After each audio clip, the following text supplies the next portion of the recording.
Amén, mis hermanos, paz del Señor. Qué alegría poder estar viendo a los hermanos, así sea a la distancia, por lo menos los que habilitan las cámaras. Es un gozo, es una alegría, es un privilegio poder estar juntos en comunión en torno al Señor, en torno a su palabra. Y bueno, cuando los hermanos nos estuvieron hablando de poder estar compartiendo con ustedes en esta noche, en mi corazón surgió el deseo de compartir una carta con ustedes, que es una de las cartas que escribió el apóstol Pablo en la primera prisión que él tuvo. Entonces, si ustedes tienen sus Biblias ahí a la mano, podemos ir abriendo la epístola de Pablo a los Colosenses, en el capítulo 1. Yo quiero hacer una lectura de los versículos desde el 1 más o menos hasta el 9. No, perdón, un poco más, desde el 1 hasta el 11.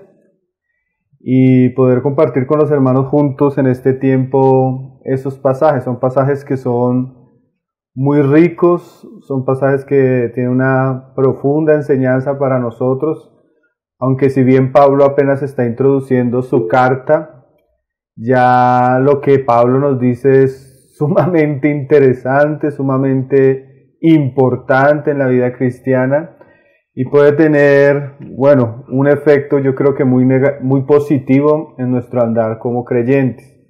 Ahora, ojalá el Señor de pronto nos permita otro espacio para seguir considerando la carta.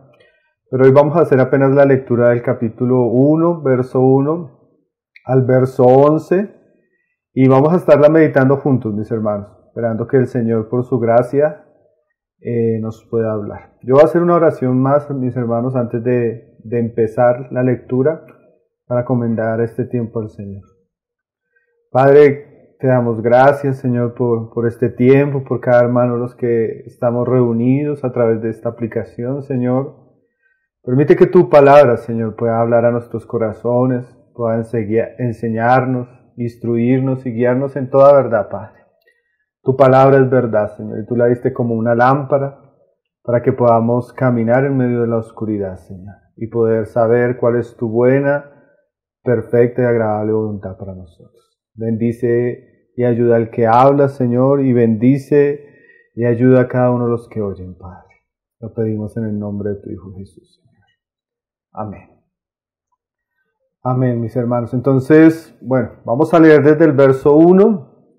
Si en algún momento se interrumpe la conversación o no se escucha el sonido, los hermanos pueden avisarnos. Amén.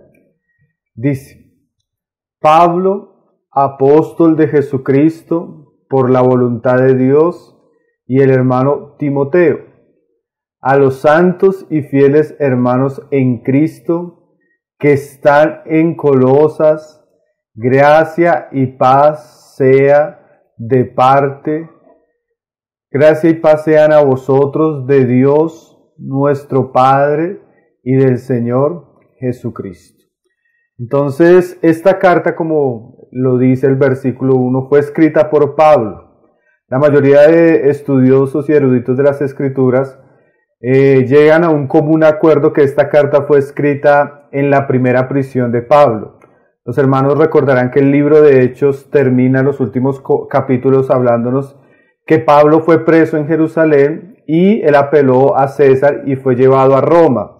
Esa prisión fue la primera prisión grande que tuvo el apóstol Pablo y él duró 2 años prisionero por los romanos. En esa prisión Pablo escribe 4 epístolas. Escribe la epístola a los Efesios, escribe la epístola a los Colosenses, escribe la epístola a Filipenses y también la epístola a Filemón. Ahora, la carta de Efesios y Colosenses son llamadas cartas gemelas porque parece ser que Pablo las escribe al mismo tiempo y las envía con el mismo emisario, además de la carta a Filemón. Y esta carta a Colosenses es particular de las otras cartas que Pablo escribe en el Nuevo Testamento, porque él la escribe a una iglesia que no conoció personalmente. La iglesia de los Colosenses fue la única iglesia que no tenemos evidencia de saber que Pablo conoció a estos hermanos en persona o que Pablo haya estado en esta ciudad. Pablo llega a la ciudad de Éfeso en el tercer viaje misionero, y Pablo dura 2 años predicando en Éfeso. Ahí parece ser que Éfeso se volvió un centro de obra misionera donde Pablo llevó el evangelio a toda Asia, pero enfocando su ministerio en Éfeso. Y parece que ese ministerio en Éfeso fue tan rico que algunas ciudades circunvecinas recibieron el evangelio y algunas personas se convirtieron. Entre esas es muy posible que por el ministerio de Pablo en Éfeso se haya convertido un hermano que se llamaba Epafras, que, como nos dice la carta a los Colosenses, fue el hermano que Dios usó para llevar el evangelio a esta ciudad. Y este hermano visita a Pablo en su prisión, y en esa prisión le cuenta a Pablo cómo estaba la iglesia en Colosas. Pablo, al recibir información de la iglesia de los Colosenses, él les escribe una carta para animarlos en su fe y también para tratar algunos problemas de doctrina que se estaban introduciendo en esta iglesia. De esta iglesia es miembro también este hermano que es muy conocido por la carta que también Pablo escribe, que es Filemón. Pablo le escribe a Filemón también una carta, ustedes recuerdan, para que reciba a Onésimo, su esclavo, y Filemón era uno de los miembros de la iglesia de los Colosenses. Es más, algunos piensan que la iglesia, por lo que dice la carta de Filemón de los Colosenses, se reunían en la casa de Filemón con Apia y Arquipo, que parece ser que era la esposa y el hijo de Filemón. Eso no lo dice Filemón, Pablo en la epístola a Filemón. Entonces, vamos, así ya viendo un poco el contexto de la carta, vamos a leer los versículos y vamos a comenzar a comentarlos. Dice ahí el verso 1, Pablo, apóstol de Jesucristo, por la voluntad de Dios, y el hermano Timoteo. Aunque Pablo no conocía personalmente esta iglesia ni había sido fundada por su ministerio, Pablo, como apóstol de Jesucristo, no por voluntad de él, sino por voluntad de Dios, tenía toda la autoridad de parte de Dios para edificar las iglesias. Entonces, en ese encargo apostólico que Dios le había dado a Pablo, Pablo se ve motivado por las circunstancias particulares de la iglesia a los Colosenses en escribirles esta carta. Ahora Pablo nos dice que en su prisión él no estaba solo, sino que él estaba con su compañero, que era Timoteo. Ahora, después de decirnos quién escribe, nos dice a quién es remitida la carta: a los santos y fieles hermanos en Cristo que están en Colosas. Gracia y paz a vosotros de nuestro Padre y del Señor Jesucristo. Ahora, la iglesia o la ciudad de Colosas era una pequeña ciudad de la provincia de Asia. Estaba situada en el valle del Lico, más o menos a 15 kilómetros de la Odisea. Era una ciudad pequeña. En realidad tenemos ciudades grandes e importantes a su alrededor, como llegaron a ser la Odisea y otras, pero Colosas era prácticamente un pueblo grande o una ciudad pequeña. Interesante que esta ciudad tal vez no sería recordada y conocida si no hubiera sido porque Pablo escribió esta carta a ellos. La historia nos dice que en el año 60 hubo un gran terremoto y es muy posible que esta ciudad fue destruida sin volver a ser reconstruida. Pero para este momento, cuando Pablo escribe, Pablo tenía conciencia que en esta ciudad habían hermanos, habían santos y fieles en Cristo Jesús. Dios tiene repartido su pueblo en muchos lugares, a veces en ciudades grandes, a veces en ciudades pequeñas. Lo interesante es que aunque Pablo no llegó allá directamente con el Evangelio de Dios estaba prosperando por toda Asia, por toda Europa, por toda Judea, y como Jesús lo prometió, su palabra llegaría a toda la tierra, por boca de los apóstoles o por bocas de hombres que tal vez no fueron tan conocidos como lo fue Epafras, mas que eran verdaderos ministros de Dios. Ahora, el hecho de que existiera una iglesia ahí en Colosenses, nos dice Pablo en el verso 3 que esto lo llenaba de agradecimiento y hacía que él levantara el altar de la oración a Dios por estos hermanos. Dice ahí el verso 3, siempre orando por vosotros. Aunque Pablo no conocía a la mayoría de los cristianos que estaban en esta ciudad, él tenía un profundo amor hacia ellos, ¿sí? Un profundo amor porque por causa del compañerismo en la fe y por causa de la obra que el hermano Epafras había hecho en este lugar, y como él había compartido las noticias a Pablo, cuando el reino de Dios prosperaba, Pablo se sentía profundamente agradecido con Dios. Pablo se identificaba cuando las cosas de Dios avanzaban como algo que era muy de su corazón, y eso ya nos enseña a nosotros, ¿no, hermanos? Tal vez me dice que están teniendo, ¿no se escucha bien, hermanos? ¿Se escucha muy duro? Es que se escucha sobresaturado, hermano. Va a tratar de bajarle aquí el volumen acá un poco al sonido. A ver si es esto.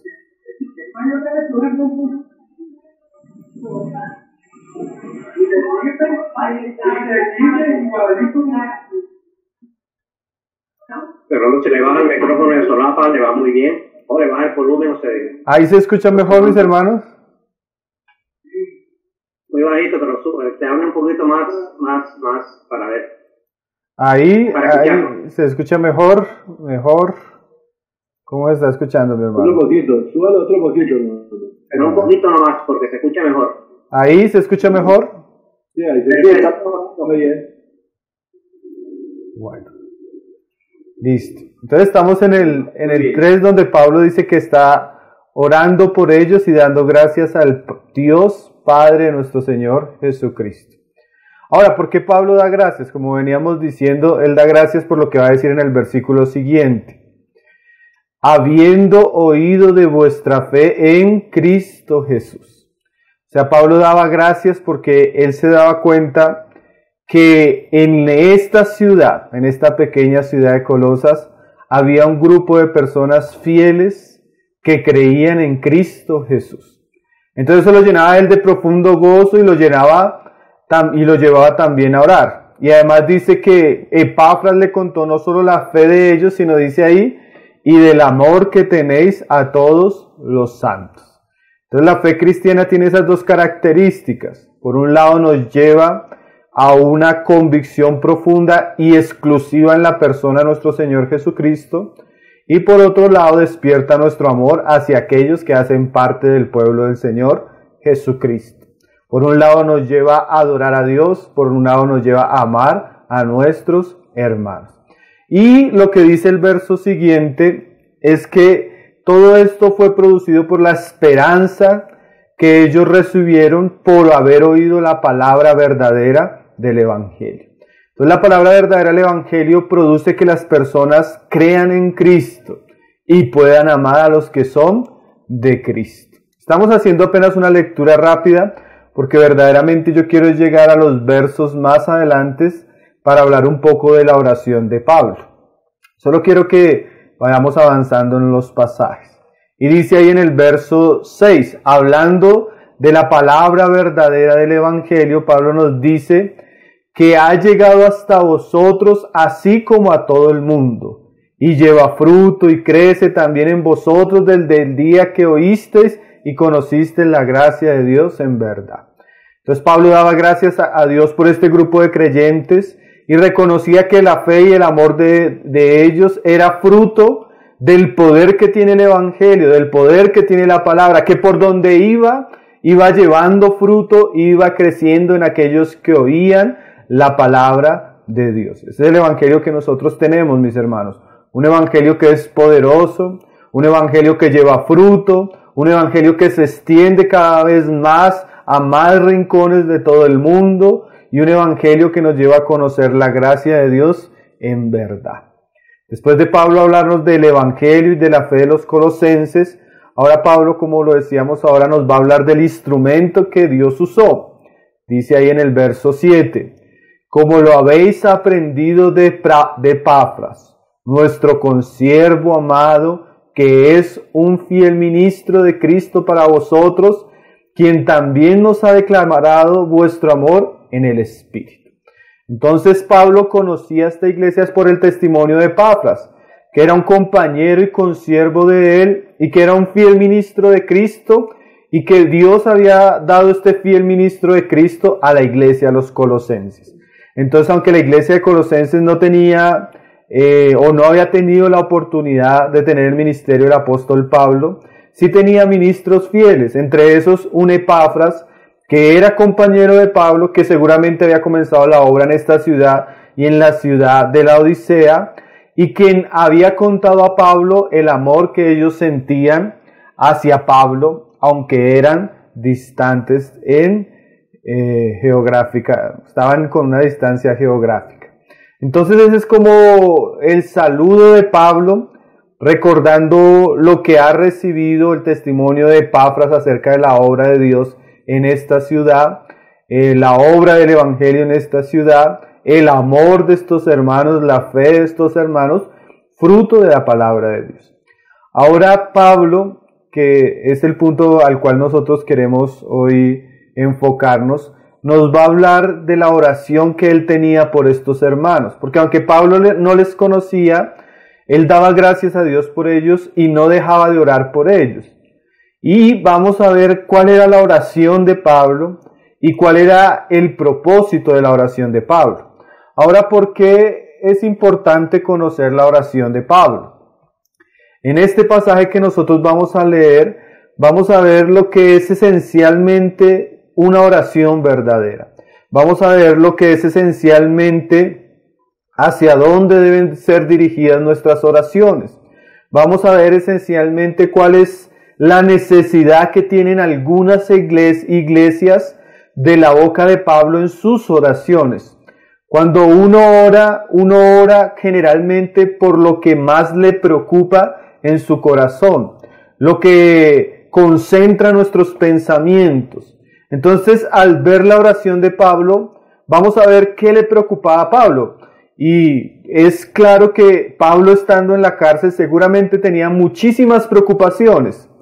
Tal vez él quería salir de la cárcel, tal vez él estaba pasando necesidad, tal vez lo afligían ciertas circunstancias personales, naturales.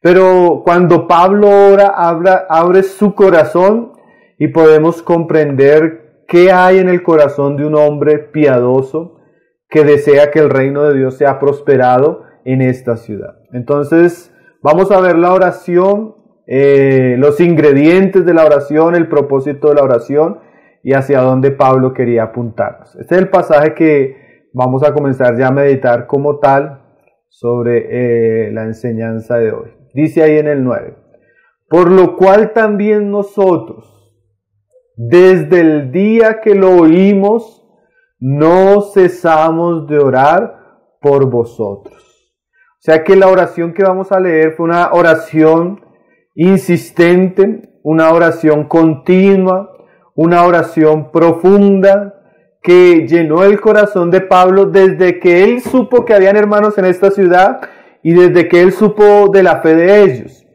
Ahora, ¿qué es lo que pedía Pablo? Dice, y de pedir, en el verso 9, que seáis llenos del conocimiento de su voluntad en toda sabiduría e inteligencia espiritual, para que andéis como es digno del Señor, agradándole en todo, llevando fruto en toda buena obra y creciendo en el conocimiento de Dios, fortalecidos con todo poder, conforme a la potencia de su gloria, para toda paciencia y longanimidad, y con gozo dando gracias al Padre que nos hizo aceptos para participar de la herencia de los santos en luz. Esa es la oración de Pablo, esa es la oración que vamos a considerar. Entonces, lo primero que Pablo nos dice en el verso 9 es que su oración no está centrada en él, sino en estos creyentes por los cuales clama a Dios. Y el propósito de él en sus oraciones, sus peticiones, dice ahí en la mitad del verso 9, es que ellos sean llenos del conocimiento de su voluntad en toda sabiduría e inteligencia espiritual. Pablo no ora por cosas que generalmente nosotros oramos. El hermano Dale Carson, él decía que Pablo tenía unos ítems en su oración y que nosotros deberíamos comparar si el 80 o por lo menos 90-80% de nuestras oraciones corresponden a lo que Pablo oraba. Pablo en este caso no está mencionando de pronto un mejor trabajo para los hermanos. Pablo no está orando por los hermanos por mejor salud. Pablo no está orando por los hermanos para que les vaya bien en las universidades a sus hijos. Pablo no está orando por una mejor estabilidad económica. Pablo no está orando por muchas cosas que nosotros a veces traemos a nuestras reuniones de oración.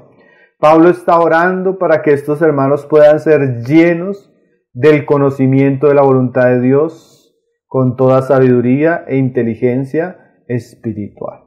Y lo primero que nos da y nos llama la atención es la palabra llenos del conocimiento de su voluntad.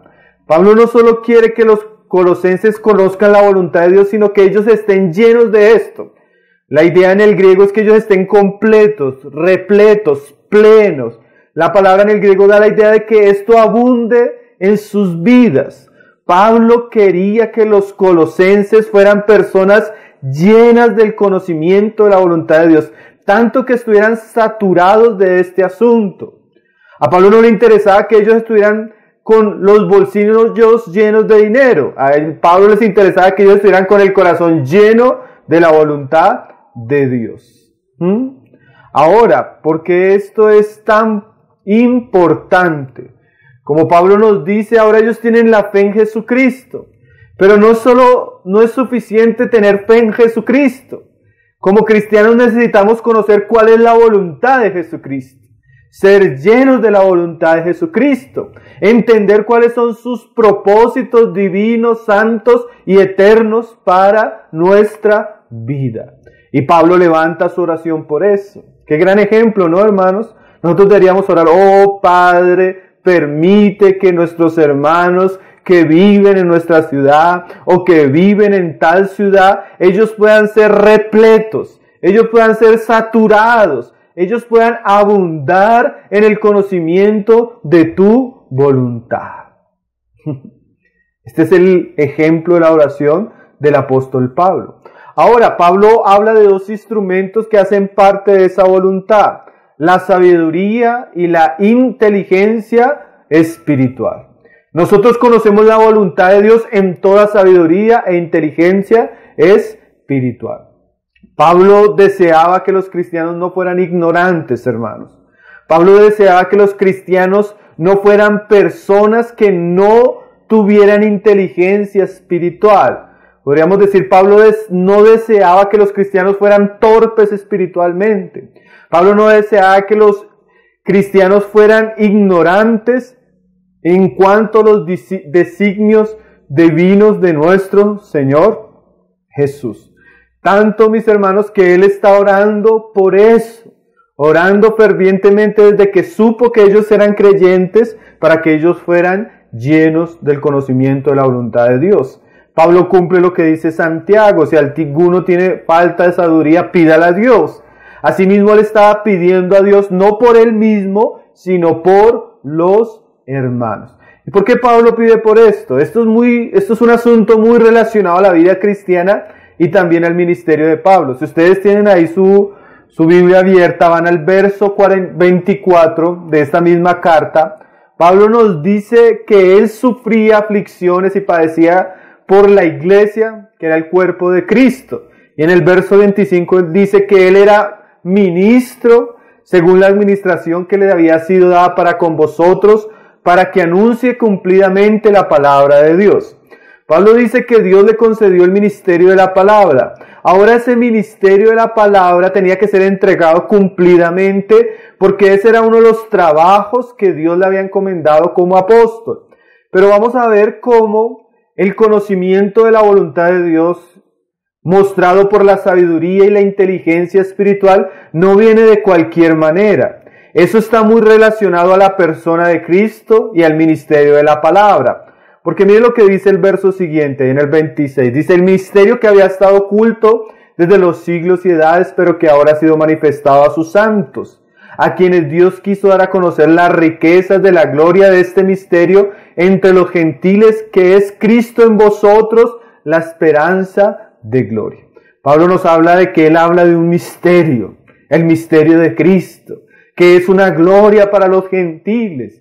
Y que eso era lo que él anunciaba, dice en el 28, a quien anunciamos, amonestando a todo hombre y enseñando a todo hombre en toda sabiduría, a fin de presentar perfecto en Cristo Jesús a todo hombre. Entonces miren, ligue estos asuntos con lo que estamos hablando. Pablo ora para que ellos conozcan la voluntad de Dios en toda sabiduría e inteligencia. Ahora Pablo dice que esa sabiduría e inteligencia es transmitida por él por medio del anuncio, la amonestación y la enseñanza de la palabra en toda sabiduría. O sea que cuando Pablo ora que nosotros podamos conocer la voluntad de Dios, Pablo nos muestra el instrumento para conocer esa voluntad. La única manera que Pablo nos está dando para que nosotros podamos ser personas inteligentes y sabias espiritualmente, de tal manera que conozcamos la voluntad de Dios, es que nosotros podamos recibir la enseñanza, la amonestación y la predicación de aquellos hombres, en este caso el ministerio de Pablo, que Dios dio para la iglesia, para que a través del misterio de Cristo nosotros podamos ser presentados como hombres perfectos, hombres maduros. Y dice Pablo ahí en el 29, por lo cual también trabajo, luchando según la potencia de Él, la cual actúa poderosamente en mí, porque quiero que sepáis cuán grande lucha sostengo por vosotros y por los que están en la Odisea y por todos los que nunca han visto mi rostro. Pablo tenía un ministerio que le generó un conflicto, le generó una lucha, le generó una serie de sacrificios, pero él veía que esos sacrificios tenían el propósito de poder ayudar al pueblo de Dios que Dios estaba levantando en toda la tierra. Iglesias por todos lugares eran enriquecidas por el ministerio de la palabra de Pablo.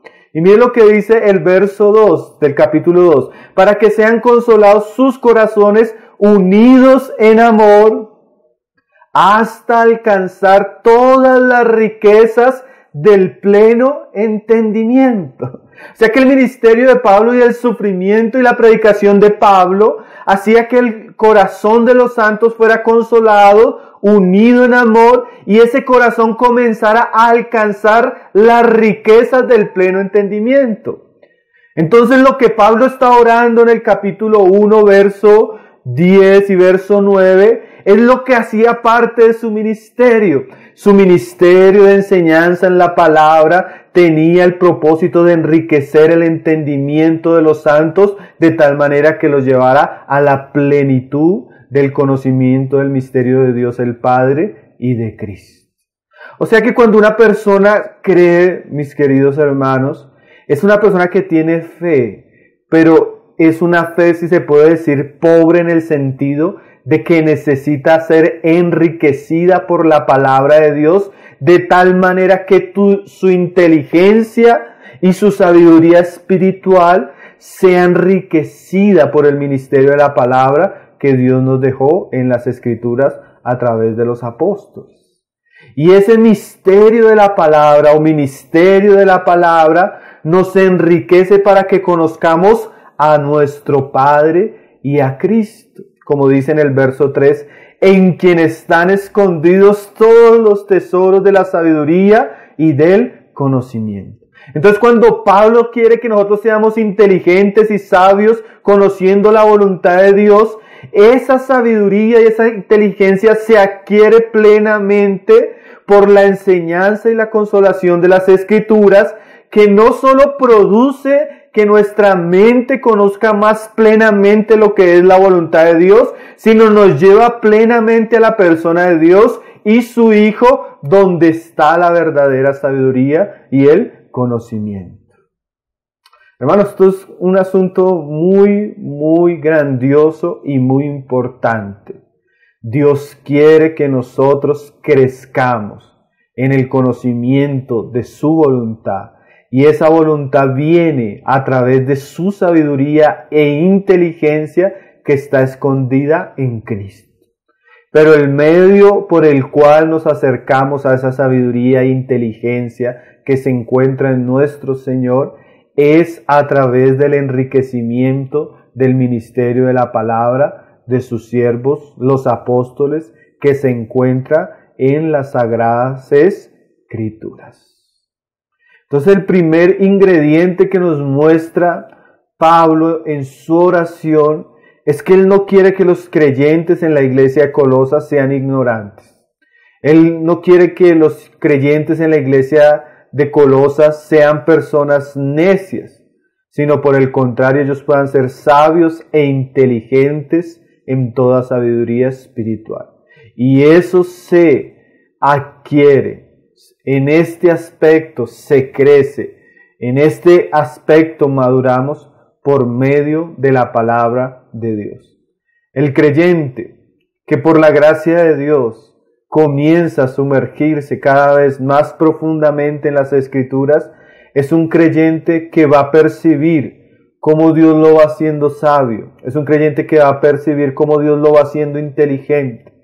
Pero toda esa sabiduría y esa inteligencia es en realidad el proceso de formación de Cristo en nosotros y el conocimiento cada vez más profundo que nosotros tenemos en Él.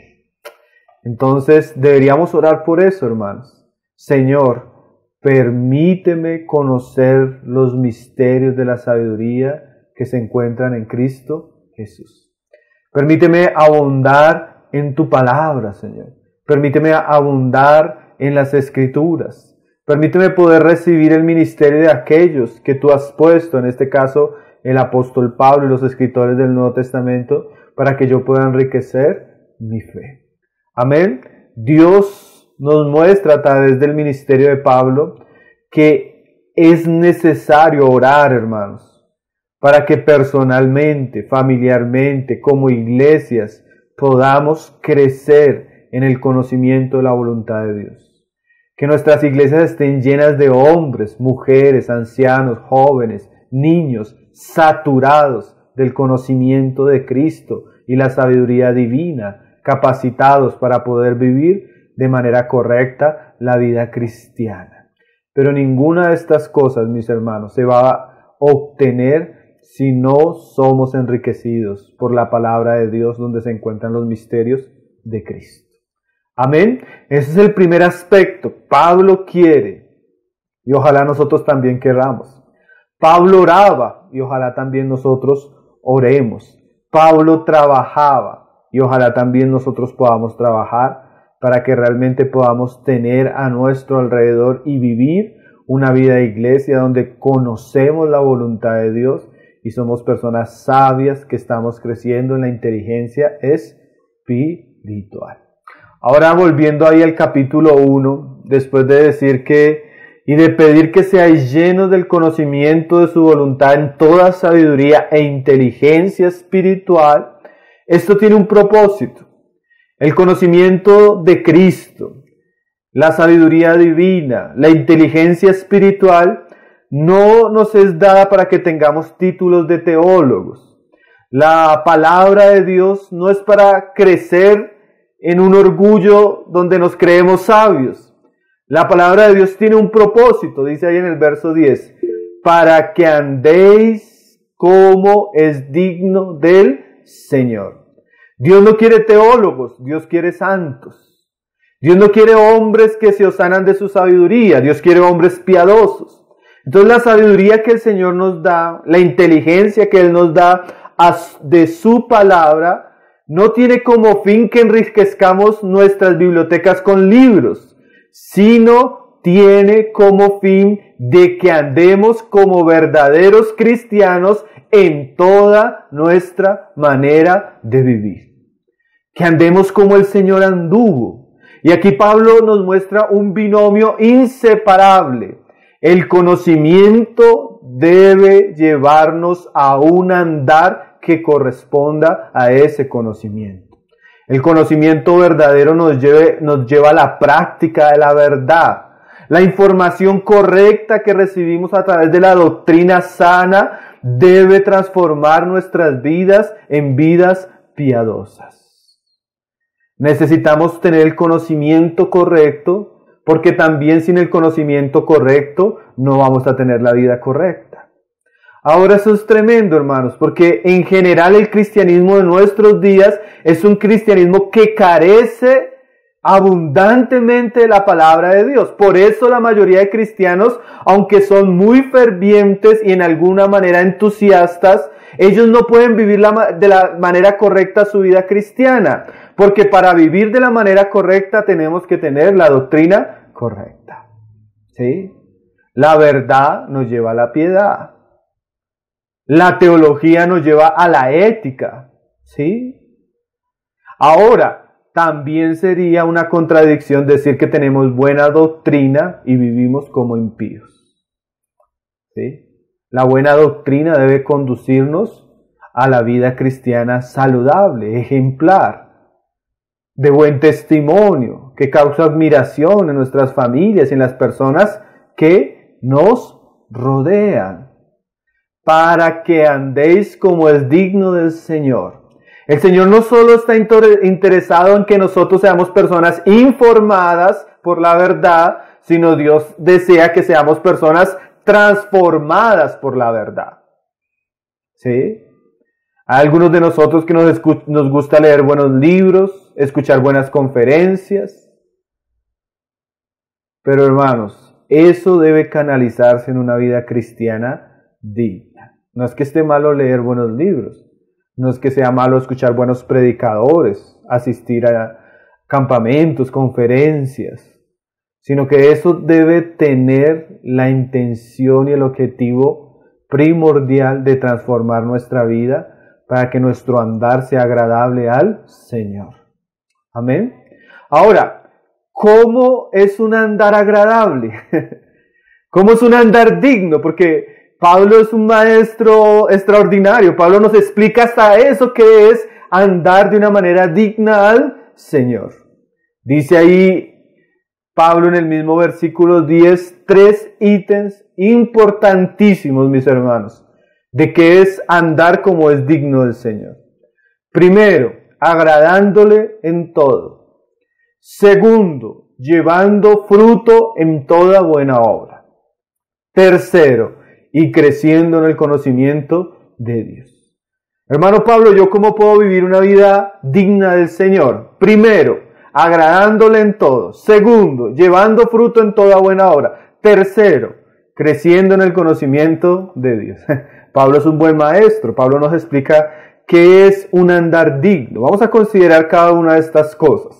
Acuérdese que la buena doctrina nos debe llevar a esto. Lo primero es agradándole en todo. La vida cristiana, hermano, cuando yo conozco la voluntad de Dios, cuando yo soy despertado y mis ojos son abiertos a los misterios de la sabiduría de Dios en Cristo Jesús, esto debe producir un efecto en mi vida, que yo ande de manera digna. Y esa manera digna, Pablo la describe así: que sea un tipo de vida que sea para agradar a Dios. Una vida que, en resumen, el único y principal propósito por el cual se vive es agradar a Dios.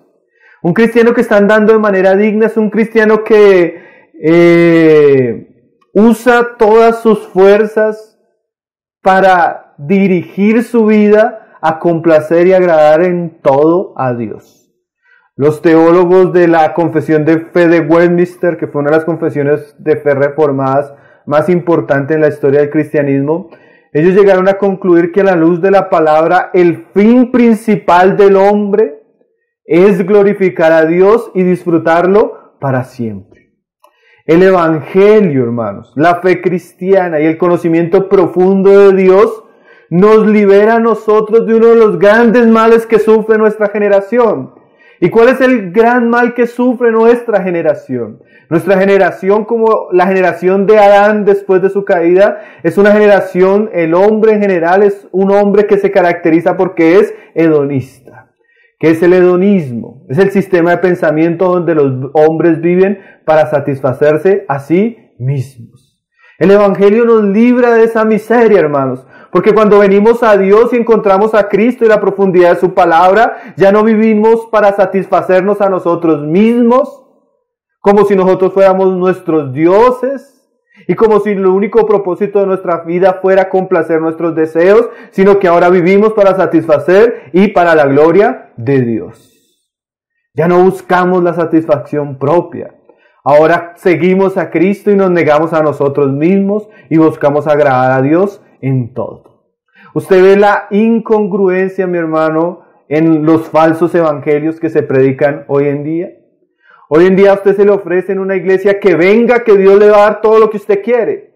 Dinero, salud, riquezas, todo lo que su corazón busca, venga que Cristo se lo va a dar. Eso no es el evangelio de Dios, hermano. Eso es un falso evangelio. Ese evangelio de la prosperidad o ese evangelio de la conveniencia propia, donde se le presenta a Dios de la manera más caricaturizada, porque Dios lo único que desea es complacerle sus deseos, no es el evangelio de Jesucristo. El evangelio de Jesucristo y la verdad de la palabra de Dios nos lleva ya no a vivir para nosotros mismos, nos lleva a vivir para aquel que murió y resucitó por nosotros. Hoy hablaba con un hermano y estábamos meditando por qué el cristianismo en nuestros días es tan débil, hermano. Y el hermano decía, nosotros somos una generación que es caracterizada por una de las iglesias en Apocalipsis y es la iglesia Laodicea. Somos una generación donde la iglesia en general, con algunas excepciones, es una iglesia tibia.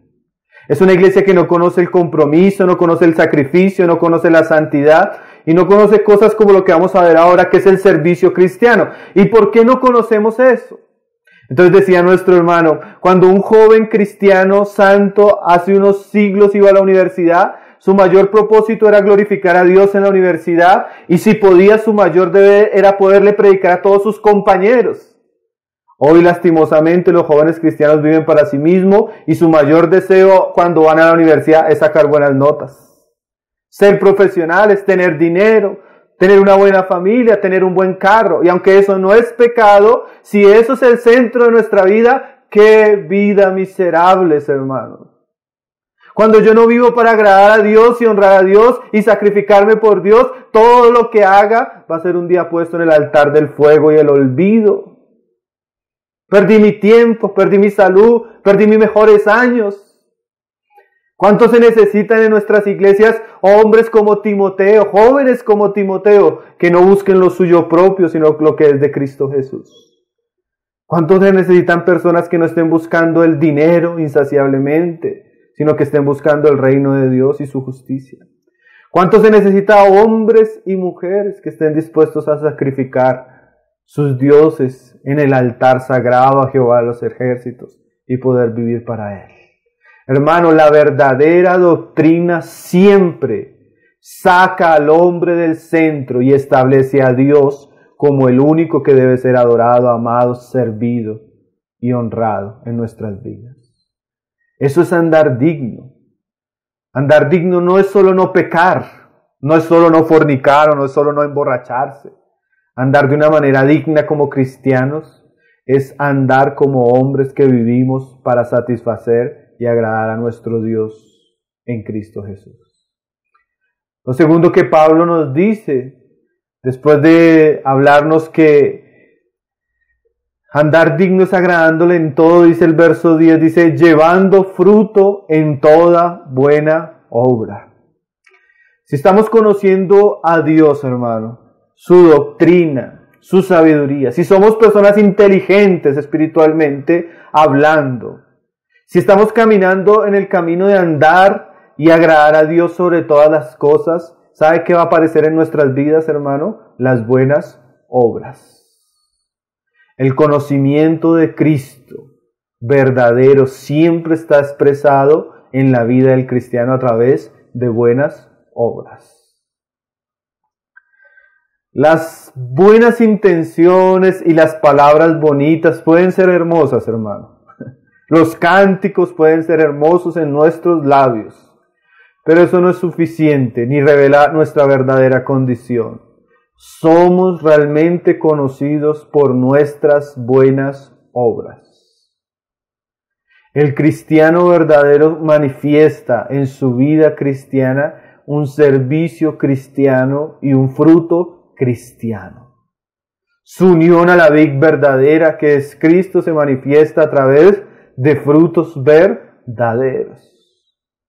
¿Sí? No se trata solo de palabras, no se trata solo de pensamientos, no se trata solo de cosas que constriñen el corazón. Claro que eso lo incluye, mis hermanos, pero también se trata de una vida de servicio, también se trata de trabajo cristiano, también se trata de obras que manifiestan que nuestra fe no es muerta, sino es viva.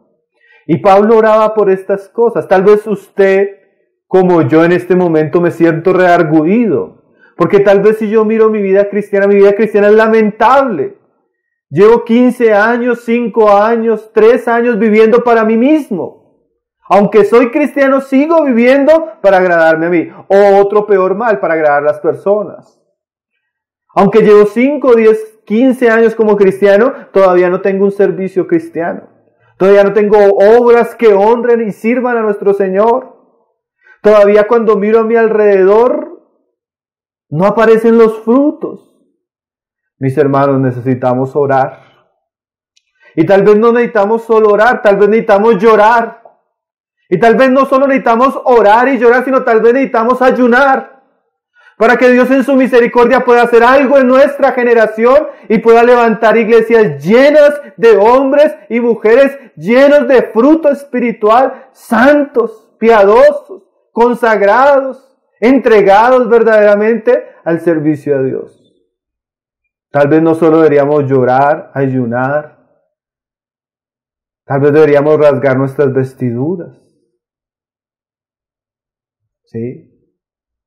Dios conceda que Él pueda hacer esa obra en nuestros días, en nuestra generación, en nuestras iglesias, donde vivimos, en nuestras familias. El tercer asunto que Pablo dice, llevando fruto en toda buena obra y creciendo en el conocimiento de Dios. Hermanos, una vida que vive para agradarle, una vida que se ha entregado al verdadero servicio cristiano, es una vida que va a caracterizarse siempre porque está creciendo en el conocimiento de Dios. Como decía el profeta Oseas, y conoceremos y proseguiremos en conocer a Jehová. El conocido teólogo estadounidense D. Carson, él decía lo siguiente: los cristianos son organismos que crecen y no máquinas que simplemente realizan una función para la cual fueron diseñados. Hay dos cosas esenciales en la vida cristiana, mis hermanos: nacer, así como en la vida natural, y crecer. Donde hay vida debe haber crecimiento. Donde está la vida de Cristo debe haber crecimiento espiritual en cuanto al conocimiento de Dios. Un conocido maestro de las Escrituras, Michael Green, él decía, la falta de crecimiento espiritual es un signo de muerte espiritual. Ahora, como veníamos hablando, este crecimiento no es automático, hermanos. Porque según lo que venimos diciendo, resumiendo hasta ahora el tema, podemos decir que nadie puede crecer si no conoce la voluntad de Dios y es sabio e inteligente espiritualmente. Ahora, para ser sabio e inteligente, requiere que la vida sea dedicada a la palabra de Dios y el conocimiento de Cristo. Requiere que enderezcamos nuestros pasos para que sea una vida digna. Requiere que ya no vivamos para nosotros mismos, sino que estemos dispuestos al servicio y al sacrificio cristiano. Requiere diligencia y disciplina. Martin Lloyd-Jones, uno de los grandes teólogos del siglo pasado, llega a decir, no hay atajos para la santidad, hermanos. Si queremos ser santos, necesitamos dedicarle tiempo. Si queremos crecer en el conocimiento de Dios, necesitamos dedicarnos a la palabra. Si queremos tener buenas obras, necesitamos dedicarle tiempo a esas obras. Si queremos agradar en todo al Señor, necesitamos morir a nosotros mismos. Ahora, Pablo oraba por todo esto, hermanos, porque ciertamente, no solo en la iglesia de los Colosenses, sino en general, siempre el pueblo de Dios va a necesitar de estos ingredientes. Parecen piedras preciosas perdidas en la corona de la iglesia en nuestros días estos asuntos. Nosotros somos jóvenes y a veces tal vez no tenemos un conocimiento profundo de ciertos asuntos. Pero ¿saben qué, hermanos? Uno cuando comienza a viajar en su inmadurez y en su limitación, comienza a darse cuenta que en muchos lugares, mis hermanos, no hay conocimiento profundo de la palabra de Dios. No hay buenas obras, no hay sacrificio, no hay servicio, no hay conocimiento de Dios, no hay santidad. Ahora, cuando vemos todas estas cosas podemos escandalizarnos, pero aquí Pablo nos está enseñando que debemos es orar. Orar para que Dios supla lo que falta entre nosotros por medio de Cristo Jesús.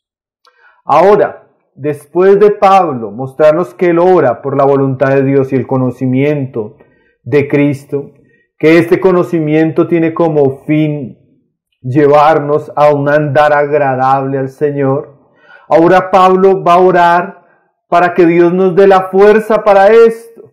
Mire lo que dice ahí en el verso 11. Fortalecidos con todo poder, conforme a la potencia de su gloria, para toda paciencia y longanimidad. Pablo ora por fortalecimiento, porque el gran problema a veces de los cristianos, de nosotros como creyentes, a veces no es que no sabemos. Yo sé lo que tengo que hacer, sé lo que es correcto, sé lo que la Biblia enseña, sé lo que el Señor espera de nosotros. El problema es que aunque lo conocemos, no lo podemos hacer. Y eso es tremendo, ¿no, hermanos? Porque no es que no conozco cuál es la voluntad de Dios, sino muchas veces que lo conozco, sino que a pesar de conocerlo, me siento impotente y frustrado. Ahora, Pablo no solo ora para que Dios revele su voluntad, sino que también para que Dios nos dé el poder para poder cumplirla. ¿Sí? Oramos para que Dios nos muestre su voluntad, pero también oramos para que Dios nos dé el poder para poder llevar a cabo lo que hemos visto. Para que Dios nos fortalezca con todo poder. O sea, no solo necesitamos que Dios llene nuestra mente, sino también necesitamos que Dios nos llene de su poder, conforme a la potencia de su gloria, para poder vivir aquellas cosas que son su voluntad. ¿Sí? Pablo oraba, Señor, dales poder, dale fuerzas, dale la capacidad. Porque a muchos que sabemos, no lo podemos llevar a cabo porque no tenemos poder. Nos falta fuerza santa, dunamis, para llevar a cabo el propósito de Dios. Y Pablo ora para que seamos fortalecidos con el poder de Dios, conforme a la potencia de su gloria. Imagínense que el poder de Dios hizo que Dios hiciera todas las cosas con la palabra de su boca. Hizo que Dios resucitara a Jesús de los muertos con la palabra de su boca. Hermanos, el poder de Dios es tan grande que necesitamos orar para poderlo experimentar de manera viva en nuestras vidas y podamos vivir esa vida agradable que Pablo nos estaba mostrando y por la cual está orando. ¿Sí?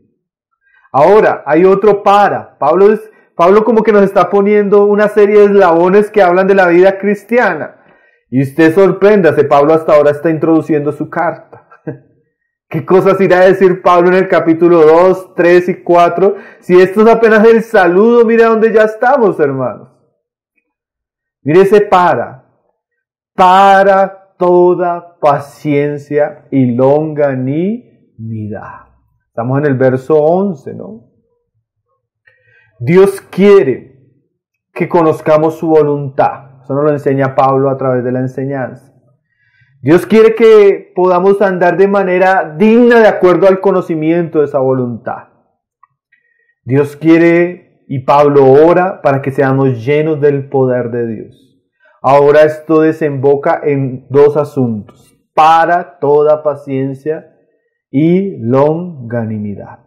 Esa palabra paciencia es una palabra muy particular en el griego del Nuevo Testamento. Es la palabra upumone, que de alguna manera significa resistencia, bajo presión, firmeza cristiana, ¿sí? Firmeza cristiana relacionada con las circunstancias difíciles. Ahora Pablo nos dice que la buena doctrina produce una buena conducta, sostenida por el poder de Dios, que nos puede llevar a estar firme ante las adversidades de la vida. Mire este asunto importante, hermanos.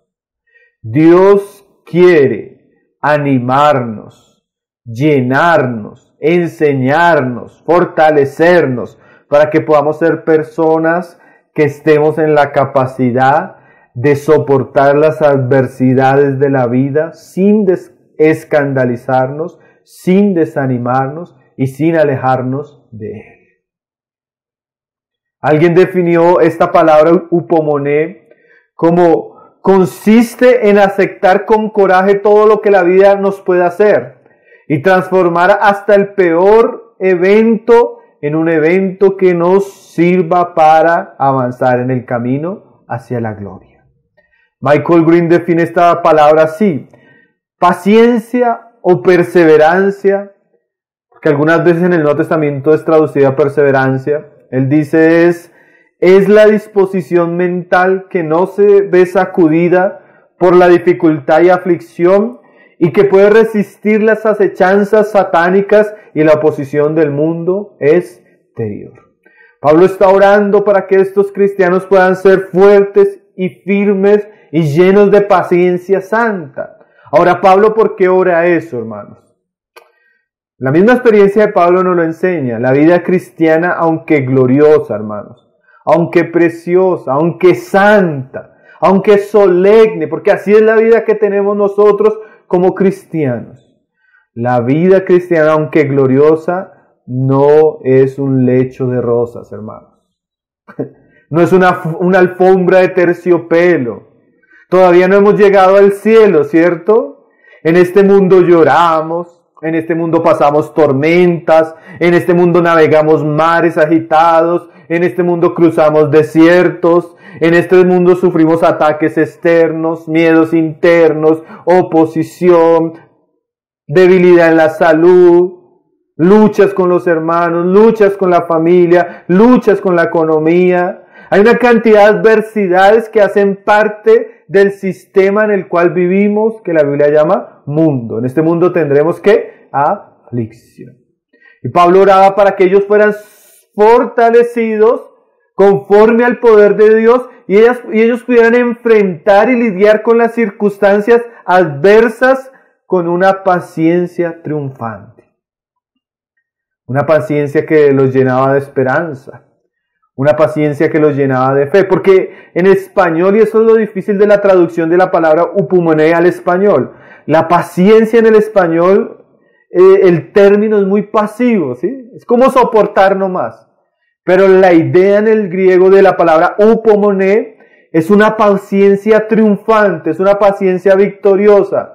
Es una paciencia donde la persona no se amarga por las situaciones. Es una paciencia donde la persona no se escandaliza por los problemas exteriores. Es una paciencia donde el creyente puede hallar gozo en medio de las adversidades. Hermanos, Pablo tenía esa paciencia. Pablo está en la cárcel, y él escribe estas cartas, y escribe una carta como la carta a los Filipenses, donde Pablo está diciéndonos casi en todos los capítulos: hermanos, gócense en el Señor, en todo tiempo. Ese es el tipo de paciencia que Pablo, aunque pueda estar en la cárcel, como le pasó en la ciudad de Filipos, él está en la cárcel, pero él está cantando alabanzas a Dios. Ahora, nadie tiene esta paciencia sin todo lo que hemos venido hablando, mis hermanos. Nadie tiene paciencia si no conoce a Dios, su voluntad, si no es sabio en Cristo, si no vive para agradarle a Él, si no está involucrado en el servicio a Dios, si no está fortalecido con el poder de Dios. Mas todo este amplio y grande paquete, hermano, son asuntos por los cuales debemos orar. Señor, danos paciencia.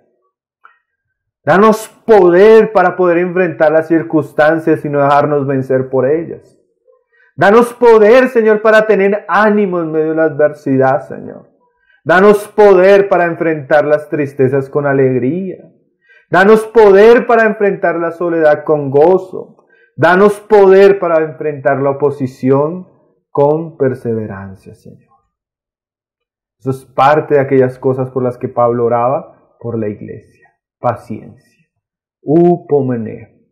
Ahora la siguiente palabra dice para toda paciencia y longanimidad. Esa palabra longanimidad, que en el griego es macrotumia, es diferente a paciencia en un sentido. La paciencia tiene que ver con las circunstancias difíciles. La longanimidad tiene que ver con las personas difíciles. La palabra griega para longanimidad habla de la paciencia, pero no con las circunstancias, sino con las personas. Usted necesita y yo necesito upomene para enfrentar las circunstancias. Necesito paciencia para enfrentar los desafíos de la vida. Pero necesitamos longanimidad para enfrentar con paciencia a las personas. La paciencia es esa capacidad de no ser vencido bajo ninguna circunstancia. La longanimidad es esa capacidad de no ser vencido por ninguna persona. ¿Sí? Dos palabras relacionadas a dos asuntos diferentes, mas en esencia tienen el propósito de fortalecer al creyente ante las adversidades y ante personas odiosas. Ahora, ¿qué es la longanimidad, hermanos? Ya relacionado con las personas, ¿no? La longanimidad es el estado de ánimo con la capacidad de soportar y perdonar a las personas en lugar de luchar contra ellas. Es la decisión sostenida por la vida de Dios, el amor de Dios, el Espíritu Santo, de recibir y soportar en cualquier lugar a una persona y pagarle bien, aunque ella nos trate con mal. Es lo que Jesús enseñaba, orar por nuestros enemigos, bendecir a los que nos persiguen. ¿Sí? William Barclay, el conocido comentarista de las Escrituras, él dice lo siguiente de esa palabra, longanimidad. La macrotumia es la calidad o cualidad de mente y corazón que nos hace capaces de soportar a la gente a pesar de su manera antipática, su malicia y la crueldad con las que nos pueden llegar a tratar. Entonces Pablo finaliza su oración, mis queridos hermanos, hablando a Dios, deseando que Dios nos lleve a tener por su espíritu y por su poder paciencia. Que podamos ser cristianos que no nos amarguemos ante las situaciones. Que podamos tener longanimidad, que seamos cristianos que no nos amarguemos por las personas, el odio de las personas, la oposición de las personas, el rechazo de las personas. Y ustedes recuerden, mis hermanos, que Pablo está escribiendo estas cartas más o menos en el año 60 y unos pocos años después el Imperio Romano se iba a lanzar como el gran perseguidor de la iglesia. Y parece ser que Pablo, de una manera muy profética, está orando para que esta iglesia pudiera estar firme ante las circunstancias y firme en su amor ante las personas. Esto también es importante, hermanos. Necesitamos orar para que cuando vengan los días difíciles podamos tener esa paciencia triunfante. O si ya estamos en esos días, tal vez, como los días que estamos viviendo, días de crisis, días de necesidad, días tal vez de aflicción, días donde la gente está atemorizada, días donde la gente no sabe qué hacer, días donde la gente se está dejando llenar de temores a través de los medios de comunicación, días verdaderamente tristes y peligrosos, pero el creyente debe caracterizarse porque él tiene una fe firme, una upomene, una paciencia triunfante en todo esto. Y también longanimidad, hermanos. Dios nos dé amor, Dios nos dé paciencia, Dios llene y abunde nuestro corazón del perdón hacia aquellos que tal vez por la providencia divina, Él permite que nos hieran, nos ofendan, nos persigan, nos calumnien. Todos estos son aspectos, hermanos, por los cuales Pablo oraba. ¿Cuánto necesitamos orar por estas cosas, no, mis hermanos?